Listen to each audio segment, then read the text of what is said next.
Il y aura bientôt 5 ans que je dirige comme président-directeur général le Centre régional des sciences de la santé de Thunder Bay et son institut de recherche.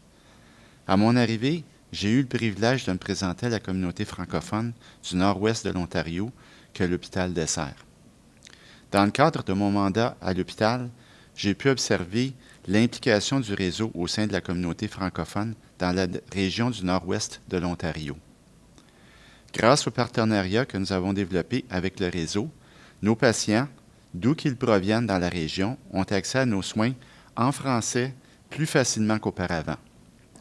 Ainsi, il y a bientôt 3 ans, nous avons mis en place un processus d'accueil permettant à nos patients qui requièrent des services d'interprétation en français de s'identifier plus facilement.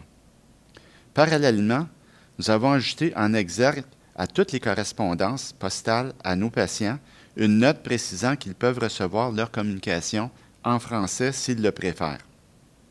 À titre d'exemple, un de nos patients francophones, en lisant cette note, s'est adressé à nous afin de se faire expliquer le contenu de la lettre qu'il venait de recevoir.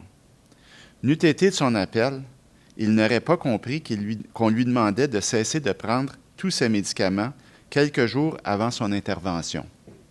Également, il ne se serait pas présenté plus tôt à l'hôpital le jour de son intervention afin de compléter les formalités de son opération. Ceci se serait soldé par un report de sa procédure.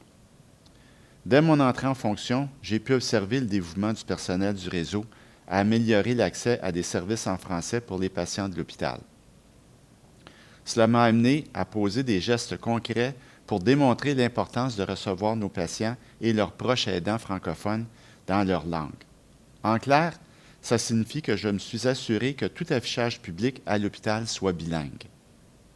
Le réseau nous soutient aussi dans nos démarches de reddition de comptes à notre bailleur de fonds, Santé Ontario, sur la façon dont nous nous acquittons de nos obligations légales quant à l'offre de services en français.